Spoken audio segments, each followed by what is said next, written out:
The metal beneath his boots was so hot, it burned through the leather. Below him, ammunition exploded inside the tank's hull, each detonation a countdown to his death. Smoke choked his lungs, blood ran down his leg, and 250 German soldiers were charging straight at him. Everyone told Lieutenant Audie Murphy to run. His captain ordered him to retreat. His men begged him to save himself. The burning tank destroyer could explode at any second, turning him into nothing more than a memory. But Murphy didn't run. For one impossible hour, this 20-year-old kid from Texas, rejected by the Marines as too small, too weak, too fragile, stood alone against an entire German company. Armed with only a machine gun and a radio, he did something that military historians still struggle to explain. This is the true story of the most decorated American soldier in history. But more than that, it's the story of a moment when one man had to choose between saving himself or saving everyone he loved. What happened on that frozen French battlefield on January 26, 1945, defied every law of probability, every instinct for survival, and every expectation of what one human being could endure. This is the story of the day Audie Murphy became immortal. Audie Leon Murphy was born on June 20, 1924, in a small farming community near Kingston, Texas, into circumstances that would have broken most people before they ever had a chance to rise. He entered a world defined by grinding poverty, where survival itself was a daily challenge, and dreams seemed like luxuries reserved for others. His family were sharecroppers, tenant farmers who worked land they didn't own, surrendering most of their meager harvest to landlords while keeping barely enough to survive. The Murphy family was large, and resources were desperately scarce. Audie was one of 12 children, though only 9 would survive the harsh realities of Depression-era rural poverty. In their small, cramped household, there was never enough. Not enough food, not enough money, not enough hope to go around. The young Audie learned early what it meant to struggle. While other children might have enjoyed carefree childhoods, he shouldered adult responsibilities before he was barely old enough to understand them. His father, Emmett Murphy, eventually abandoned the family, leaving them in even more dire circumstances. This desertion forced Audie, still just a boy himself, to become a provider for his mother and siblings. To help feed his family, Audie became skilled with a rifle, hunting small game in the Texas woods and fields. These hunting expeditions weren't recreational, they were matters of survival. The rabbits, squirrels, and birds he brought home often meant the difference between eating and going hungry. Through these experiences, he developed the marksmanship skills that would later make him legendary on European battlefields, though at the time, he was simply trying to keep his family alive. Tragedy struck again when Audie was just 16 years old. His mother, Josie Bell Murphy, died in 1941, leaving the children effectively orphaned. His younger siblings were placed in an orphanage, a devastating outcome that haunted Audie for years. He felt he had failed them, though the circumstances were far beyond any teenager's control. When the Japanese attacked Pearl Harbor in December 1941, awakening America to war, Audie saw an opportunity, perhaps his only opportunity, to escape the crushing poverty that had defined his entire existence. He was barely 16, underweight, and stood only 5 feet 5 inches tall. He looked more like a boy than a man, with an almost delicate, boyish appearance that belied the toughness forged by years of hardship. Eager to serve, Audie attempted to enlist immediately after Pearl Harbor. The irony of what followed would become part of his legend. The young man who would become America's greatest war hero was initially rejected. The Marines turned him away. The paratroopers refused him. Both deemed him too small, too frail, too physically inadequate for military service. Finally, in 1942, after persistent attempts, the Army infantry accepted him. The sharecropper's son from Texas, who had known nothing but poverty and loss, was about to embark on a journey that would transform him into an American legend.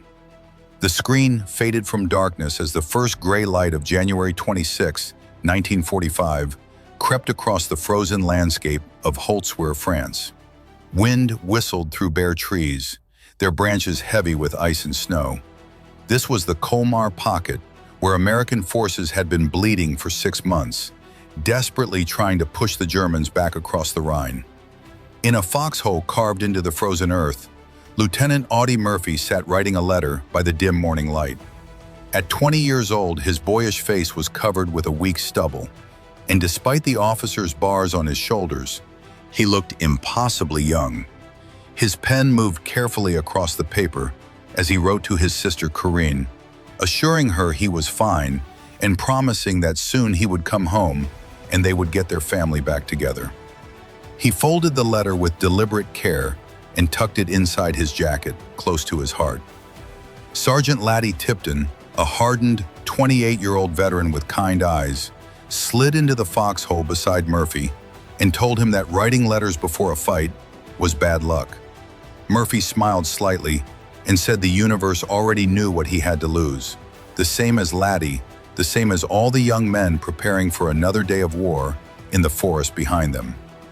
Through the skeletal trees, glimpses of American soldiers could be seen, most of them younger than Murphy himself, checking weapons and staring toward the unknown with hollow eyes. At the company command post, a rough shelter of logs and canvas, Captain Marks spread a crude map across an ammunition crate. Exhausted and cynical at 35, he explained their orders to the assembled officers and NCOs. They would advance at 0800 hours across open fields toward Holtzwihr. Lieutenant Baker immediately pointed out that this meant crossing half a mile of open ground with no cover. Marks acknowledged this grimly and added that intelligence reported the Germans were pulling back, creating a gap they were meant to exploit. Murphy spoke quietly but firmly, stating that intelligence had been wrong before.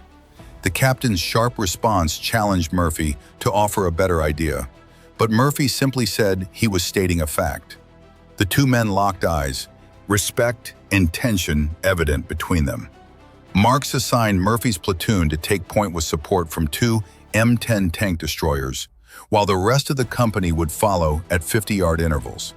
Laddie muttered under his breath that tank support was just German magnets, earning him a sharp look from the captain. As the officers dispersed, Marks pulled Murphy aside and told him quietly to keep his head down. Murphy replied that he always did, but Marks countered that Murphy's file told a different story.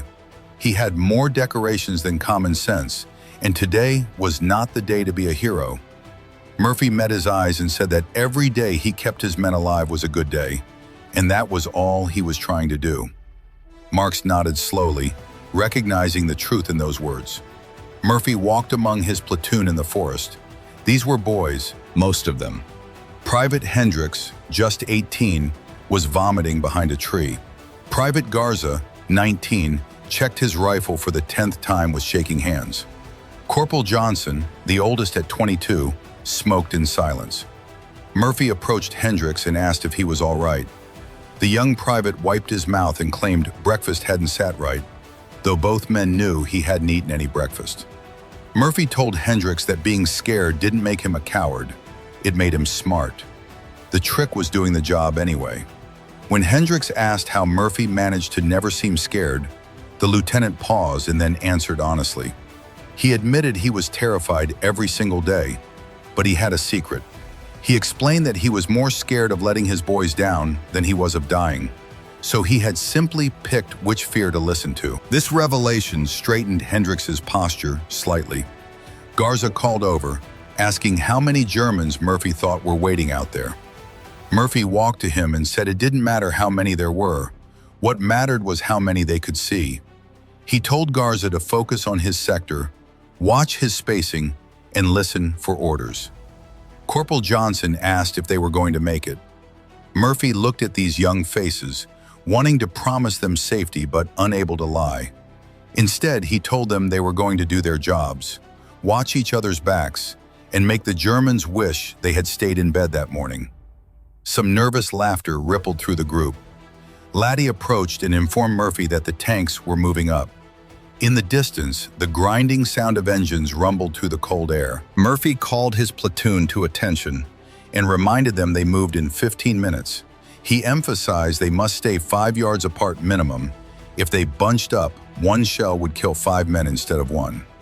When they responded, he demanded they speak louder, and they shouted their acknowledgement with more conviction.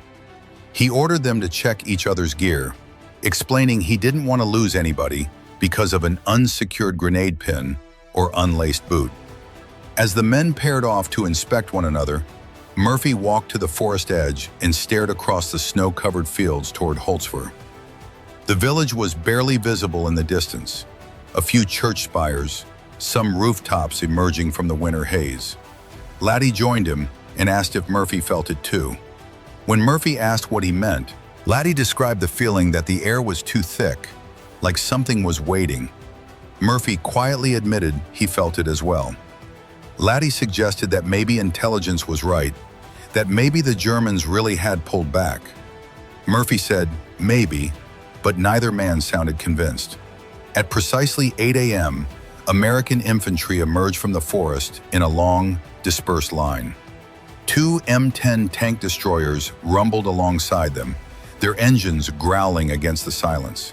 The snow crunched under hundreds of boots as breath steamed in the freezing air. Murphy walked at the front of his platoon, rifle ready, constantly scanning the landscape. The silence was oppressive, broken only by the sound of their advance. Murphy reminded his men to keep their eyes open and watch the tree lines. They advanced steadily, 100 yards, then 200 yards. Nothing stirred but the wind. Hendricks whispered nervously that maybe the Germans really had left. 300 yards into the open ground, still nothing but wind and the crunch of snow beneath their feet. Garza started to say this was creepy, that he didn't like it, when a single rifle shot cracked across the field. Private Manning, 30 yards to Murphy's left, dropped instantly. Murphy screamed for everyone to get down and shouted that they had contact. The entire line dropped as one, hitting the snow. For 3 agonizing seconds, silence returned. Then the world exploded into chaos. Machine gun fire erupted from the tree line ahead, from hidden positions in the ruined buildings of Holzver, from the flanks. Snow kicked up all around the Americans as bullets tore through the air. Murphy grabbed his radio and tried to call in artillery support, identifying himself and reporting heavy fire from multiple positions. Before he could finish transmitting coordinates, an 88mm shell screamed in and hit 20 yards from his position. The explosion threw him sideways. Laddie's voice cut through the chaos, screaming that the Germans had tanks. Through the smoke and swirling snow, dark shapes of panzer tanks emerged from Holzver, their guns traversing methodically toward the exposed Americans. Captain Mark's voice crackled over the radio through heavy static, ordering Murphy to fall back to the tree line immediately. Murphy shouted that his men had heard the order and commanded them to provide covering fire while withdrawing. He yelled for them to move, firing his rifle in controlled bursts as chaos erupted around him. Men fell on all sides. Hendricks screamed that Johnson was hit. Murphy immediately ordered Garza and Hendricks to get the wounded corporal, while directing Laddie to provide suppressing fire on a German machine gun position. Murphy rose to one knee and fired methodically at muzzle flashes, providing cover as Garza and Hendricks dragged the writhing Johnson backward through the snow. Another 88mm round hit one of the M10 tank destroyers, and the vehicle erupted in flames. The crew bailed out desperately, but the driver never emerged from the inferno. The tank commander scrambled past Murphy, screaming that Germans were everywhere and there must be 6 panzers out there. The carefully planned American advance had become a complete rout. Men were running now, panicked and scattered, falling and dying in the snow. Murphy grabbed a fleeing private and shouted at him to stop, explaining that running scattered would get them all killed. He ordered the men to move back in teams and cover each other, but it was already chaos. The line was breaking. The survivors crashed back into the tree line where Captain Marks was desperately trying to establish a defensive perimeter. He ordered an immediate count of who was missing. Laddie reported grimly that Manning, Rodriguez, Clark, and Patterson were dead, along with at least 4 others, maybe more. Johnson and 5 others were wounded. Marks got on the radio to the battalion and reported they had walked into a trap, facing enemy strength of at least company size with armor support. He requested immediate artillery and air support. The battalion responded that all air support was grounded due to weather conditions, and that artillery was engaged at 3 other positions. Marks would have to hold what he had. He lowered the radio, his face bitter as he looked at his decimated company. Murphy approached and told the captain that the Germans were going to follow up their advantage. They had hit the Americans too hard not to try finishing them off. Marks agreed and said they needed to set up a perimeter immediately. He ordered Murphy to take his platoon and establish a forward observation post at a destroyed house 75 yards ahead, between the tree line and the open fields. Murphy pointed out that the position was dangerously exposed. Marks acknowledged this, but explained he needed eyes on German movements and someone who could call in artillery if they got support. That someone was Murphy. The ruined farmhouse was barely standing, 3 walls, no roof, shell holes everywhere. Murphy set up the radio while Laddie and 4 other men established firing positions in the shattered structure. Laddie observed that the place wouldn't stop a stiff breeze, let alone a panzer round. Murphy replied calmly that it would do. They weren't there to fort up, but to observe and direct fire. Garza started to protest, saying the Germans were going to kill them the second they spotted the position, but Murphy cut him off firmly, though not angrily. He told Garza to take a deep breath and reminded him they had a job to do, and they were going to do it. Through the broken walls, they could see across the snowy field toward Holzwer, where smoke rose from burning vehicles. Hendricks suddenly shouted that he saw movement at 2 o'clock. German infantry, dozens of them, were moving through the snow in professional assault formation. Murphy immediately radioed Captain Marks to report enemy infantry advancing in strength across the open field, approximately 60 to 80 soldiers. Marks asked if Murphy could get a count on armor support. Murphy scanned with binoculars and counted carefully.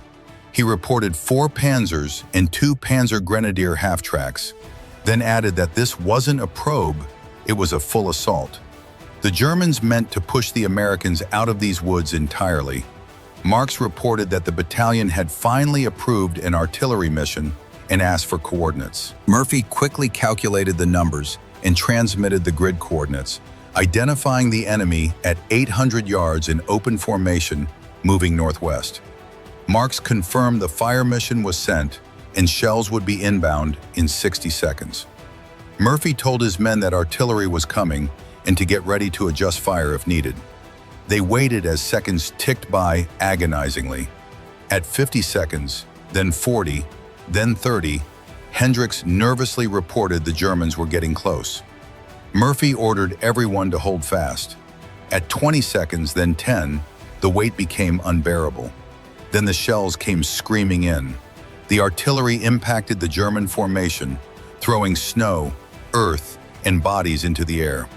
But Murphy immediately saw the shells were falling short of the target. He grabbed his radio and shouted for them to add 200 yards. Marks confirmed they were adjusting fire. More shells screamed in, closer this time, but the disciplined German soldiers scattered without breaking formation. They kept coming. Laddie shouted that they were still advancing. Suddenly, a German tank swiveled its turret directly toward the exposed farmhouse. Murphy screamed for everyone to get down just as the shell obliterated what remained of one wall. The building shook violently as dust and debris rained down on the Americans. Garza, coughing through the dust, yelled that they had to fall back, but Murphy refused, saying they needed one more adjustment to get the artillery on target. He radioed to drop fire by 50 yards and fire for effect. After a tense beat, another devastating barrage hammered the German position. This time the accuracy was perfect. Multiple direct hits struck infantry and vehicles. One half-track exploded in a ball of flame. German soldiers dove for whatever cover they could find. Murphy shouted into the radio that this was working and to keep the shells coming. Under the artillery bombardment, the German advance finally stalled. Marx's voice came over the radio praising Murphy's work, but ordering him to fall back to the tree line immediately. The position was too hot to hold. Murphy acknowledged and ordered his men to move. They scrambled out of the ruined farmhouse in pairs, running as German machine gun fire chased them across the snow. Private Lewis took a round in the shoulder, but kept moving with the others. They crashed back into the trees where medics immediately grabbed Lewis and began treating his wound. Several hours passed with continuous but stalemated fighting.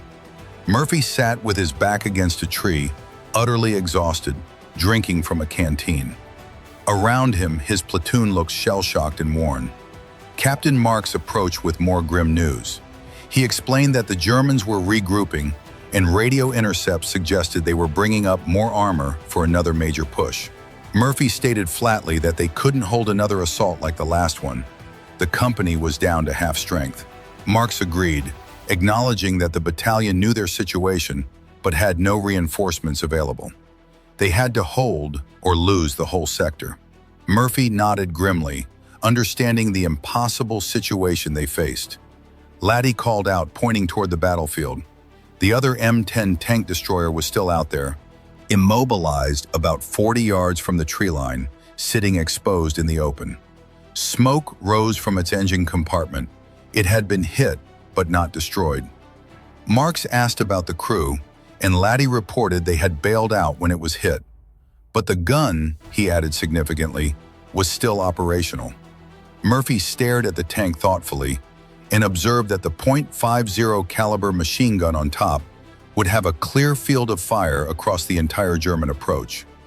Marx pointed out quietly that the tank was on fire and could blow at any second. Murphy simply acknowledged this fact. Both men stared at the burning tank destroyer as understanding passed silently between them. Marx said carefully that he wasn't ordering Murphy to do anything. Murphy replied that he knew that. A heavy silence fell. Laddie broke it, his voice tight as he said that going out to that tank would be suicide. Murphy disagreed calmly. He argued that suicide would be staying in the trees and letting the Germans overrun their position. That tank destroyer, he insisted, was the only thing that could stop German armor and break up their infantry assault. Marx started to protest, but Murphy cut him off respectfully. He said the captain knew he was right. From that position, with that .50 caliber, Murphy could break up enemy infantry before they reached American lines. He could call in artillery adjustments with better visibility. And maybe, just maybe, he could make the Germans think twice about bringing their panzers in close. Hendrix's voice broke as he said Murphy couldn't go out there alone, that he would die. Murphy turned to face his entire platoon and spoke with unusual calm. He told them to listen carefully. Their job was to hold this position. The German job was to push them out. That tank gave them a chance, and he was taking it. Garza stepped forward and said that if Murphy was going, they were coming with him. Murphy's response was firm and final. No, he needed them in the trees. When the Germans came, and he emphasized they would definitely come, the platoon had to hold the tree line. They had to make every shot count. Then Murphy turned to Laddie and told him he was now in command of the platoon, and his job was to keep these boys alive. Laddie's throat tightened as he said Audie's first name, the first time he had ever done so. Murphy looked at his sergeant and told him to tell his sister that he had kept his promise and done his job. Before anyone could stop him or argue further, Murphy grabbed the radio handset with its field phone line, slung his rifle over his shoulder, and sprinted from the trees toward the burning M10. Laddie immediately screamed for covering fire. The Americans opened up with everything they had, suppressing German positions while their lieutenant ran across open ground. Bullets zipped past Murphy as he ran. Snow kicked up around his boots. The distance seemed impossible, yet somehow he closed it, reaching the tank and scrambling up onto its burning hull. Smoke poured from the engine compartment, and even through his boots he could feel the metal was hot enough to burn skin. Murphy positioned himself behind the .50 caliber machine gun and fed the ammunition belt with practiced efficiency. He racked the bolt, chambering the first round. Below him, fire licked at the tank's interior, and he could hear ammunition cooking off inside the hull with sharp cracks and pops. Any moment, the entire vehicle could explode. Through the smoke, he saw them coming, German infantry rising from their positions across the field. Not 60 or 80 this time, many more. A full company assault of at least 250 soldiers, supported by 6 tanks, advancing in disciplined waves toward the American position. Murphy keyed his radio and reported to Captain Marks that an enemy assault was in progress. He counted more than 200 infantry with armor support and requested all available artillery. Marks's voice came back shocked, demanding to know where Murphy was positioned. Murphy replied simply that he was on the M10. Marks's voice came back stunned, invoking Jesus Christ, but confirmed artillery was inbound and told Murphy to get coordinates ready. Murphy didn't waste time responding. The Germans were 400 yards out and closing fast. He opened fire. The .50 caliber machine gun roared to life, its heavy rounds tearing into the German formation. Soldiers fell. The others hesitated, confused about where this devastating fire was coming from. Then they saw him, a lone American soldier standing atop a burning tank destroyer. Every German gun immediately swiveled toward this impossible target. What followed was 45 minutes of relentless, desperate combat. Murphy gritted his teeth and fired controlled bursts, constantly swiveling the gun to engage new threats. He called in artillery adjustments while ducking as rounds pinged and ricocheted off the tank's armor plating. From the German perspective, officers shouted orders in frantic German, pointing at this impossible American who refused to fall, ordering their men to concentrate all fire on eliminating him. They watched in disbelief as he continued fighting. At the American tree line, Laddie, Hendricks, Garza, and the others watched in horror and awe, firing their own weapons to support Murphy while unable to believe what they were witnessing. Time seemed to both slow and speed up simultaneously. Murphy's world narrowed to 4 simple elements: the machine gun bucking in his hands, the radio at his ear, the enemy advancing relentlessly, and the fire spreading beneath his feet. Murphy shouted into the radio over the roar of gunfire, ordering them to drop fire by 100 yards because Germans were massing at a road junction. Shells screamed in moments later. A perfect hit. A German half-track exploded in a fireball. But the infantry kept coming, driven forward by their officers despite mounting casualties. A bullet grazed Murphy's leg, tearing through his uniform and flesh. He didn't stop firing. A German officer screamed in his native language, ordering all guns to target that tank and kill the American on it. A Panzer's main gun traversed slowly toward Murphy's position. From the tree line, Laddie screamed desperately for Audie to get down. The Panzer fired. The shell passed so close to Murphy's head that he felt the displacement of air, the heat of its passing. It missed the tank by mere inches, impacting in the snow behind him with a tremendous explosion. Murphy kept firing without pause. His ammunition belt ran dry. German soldiers, seeing the gun fall silent, surged forward with a triumphant yell, sensing their chance to overrun the position.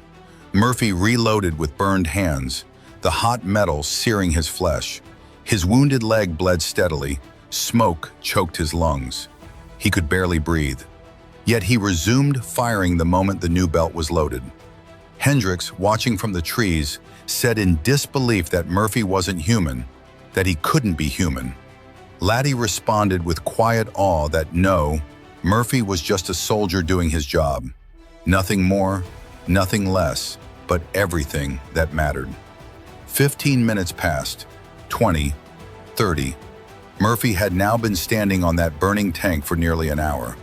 The Germans had closed to within 100 yards. Some of their dead lay within 10 yards of his position, cut down as they tried to rush him. The fire inside the tank continued spreading. An internal ammunition rack suddenly ignited. The explosion rocked the entire tank destroyer violently. Murphy was nearly thrown off the hull, but somehow held on, adjusted his stance, and kept firing without missing a beat. The radio crackled with Captain Mark's voice, announcing they were mounting a counterattack and asking if Murphy could suppress the German left flank. Murphy's voice came back barely audible and utterly exhausted, but he confirmed he could do it. He swiveled the gun and emptied another belt into the German left, forcing soldiers to scatter and break formation. And then Laddie's voice rang out across the battlefield, screaming for the men to charge for Murphy. The American infantry erupted from the tree line with bayonets fixed, firing as they advanced in a desperate counterattack. The Germans, bloodied and psychologically shattered by Murphy's impossible stand, hesitated for just a moment. That moment of hesitation proved fatal. The American counterattack hit them like a hammer blow. The German line broke. Officers screamed orders trying to rally their men, but it was too late. The Germans retreated, abandoning their assault. It was over. Murphy finally let go of the machine gun. His hands shook so violently he could barely control them as he tried to climb down from the tank. He took one step and his wounded leg gave out completely.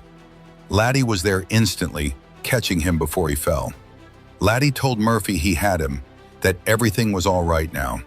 Medics rushed forward as American soldiers secured the area around them. The field was littered with German dead and wounded. A medic reached Murphy and exclaimed in shock that the lieutenant was hit. Murphy looked down at his leg in a dazed manner, as if surprised to find it bleeding heavily, and asked almost curiously if he was wounded. His first concern, voiced immediately, was for his platoon. Laddie assured him they had held their position, and they had held it because of what Murphy had done. Captain Marks arrived, looking at Murphy with something approaching disbelief. He asked Murphy if he had any idea what he had just accomplished. Murphy replied quietly and distantly that he had done his job. Marks shook his head and explained that Murphy had stood alone on a burning tank for an hour against an entire German company. Early counts suggested he had killed or wounded over 50 enemy soldiers personally. He had broken their assault single-handedly, something Marks had never seen in all his years of combat. Murphy looked back at the tank and said softly that it was going to explode. He had known it, felt it the entire time he was up there. He had known the tank was going to explode and kill him, yet he had stayed anyway. Hendricks came forward, tears streaming down his face, and said that was exactly why Murphy had stayed. He stayed anyway. Murphy met the young private's eyes and said he stayed because they were worth staying for, all of them. The men of his platoon gathered around their lieutenant. Some were crying. All were fundamentally changed by what they had witnessed. Garza asked the question they all wanted answered. Why did Murphy do it? Why didn't he run when he had the chance? Murphy paused for a long moment before speaking. When his voice came, it was soft but utterly certain. He said he was from Texas, and in Texas they had a saying, the only thing a coward could do was run, and he had never been a coward. He looked at each of their faces in turn and continued. He told them that besides, they were his family now. And the family didn't run from each other. The family stood together, no matter the cost. Several days later, Murphy sat on a cot in a field hospital, his leg properly bandaged. He was writing another letter while around him wounded soldiers rested. The war continued outside, but inside this tent there was a brief moment of peace. Murphy wrote to his sister Corinne, acknowledging he had promised her he was fine and that he still was despite getting what he called a little scratch.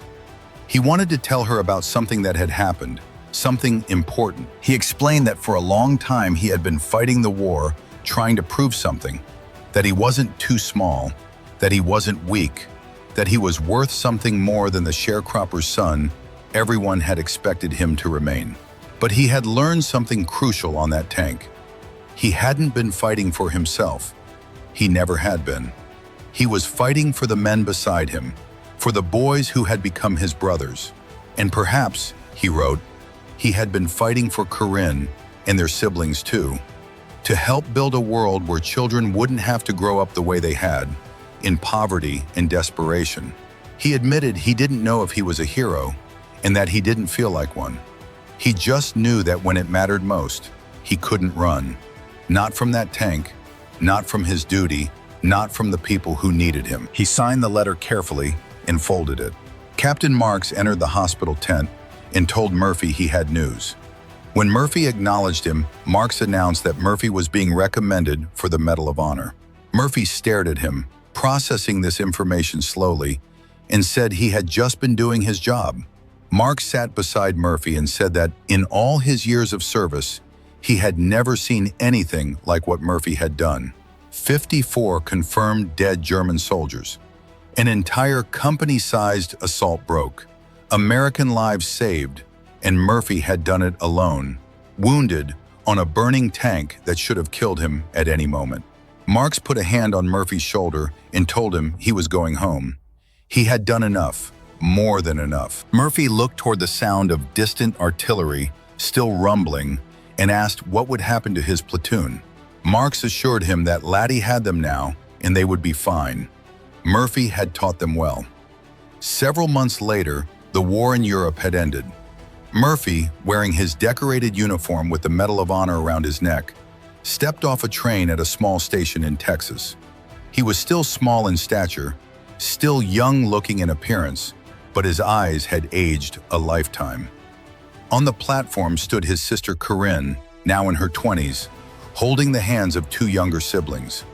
They ran to him, and he dropped his duffel bag to catch them in a fierce embrace. Corinne said through tears that he had come home. He had really come home. Murphy held his family tightly and reminded her he had promised he would, and that he always kept his promises. His younger sister asked if Audie was really a hero like everyone said. Murphy knelt to her level and told her simply that he was her brother, and that was all he had ever wanted to be. He stood and looked at his family. He had fought for, the family he had nearly died for, the family that made everything worthwhile. The narrative concluded with the knowledge that Lieutenant Audie Murphy became the most decorated American soldier of World War II, receiving 33 awards and decorations including the Medal of Honor, Distinguished Service Cross, 2 Silver Stars, and 3 Purple Hearts. He went on to a successful acting career, appearing in 44 films, including playing himself in the autobiographical film about his wartime experiences. But perhaps his greatest legacy was his advocacy for veterans suffering from what we now understand as post-traumatic stress disorder. He was among the first public figures to speak openly about the invisible wounds of war, fighting tirelessly for better mental health treatment for veterans until his tragic death in a plane crash in 1971. True courage, Murphy once said, was not the absence of fear, but the willingness to act despite it. On a frozen January day in 1945, standing alone on a burning tank against impossible odds, Audie Murphy embodied that truth completely. The small sharecropper's son from Texas, who had been rejected as too frail for military service, had become the living embodiment of American courage, proving that heroism isn't about size or strength. It's about standing firm when everything tells you to run, about protecting those who depend on you, and about doing what's right even when it might cost you everything. The image that remained in memory was that burning M10 tank destroyer with Murphy's solitary silhouette standing atop it against the smoke and snow. One man holding the line, one soldier keeping his promise, one brother refusing to abandon his family when they needed him most. The tank was silent now, the guns had stopped. But Murphy's war wasn't over. The invisible wounds he carried would haunt him for the rest of his life. What he did next, speaking openly about the trauma of war when no one else would, might have taken even more courage than his hour on that burning tank. Because some battles don't end when the shooting stops. Share this video with someone who needs to hear it. Audie Murphy's story isn't just history, it's a reminder that ordinary people can do extraordinary things when they refuse to quit on those who depend on them. Also find a veteran in your life, a family member, neighbor, or friend, and simply say thank you. Ask about their service, listen to their story. Sometimes the most powerful weapon against invisible wounds is knowing someone cares. Subscribe for more untold stories of ordinary people who did extraordinary things. Because the world needs more people like Audie Murphy, and that person could be you.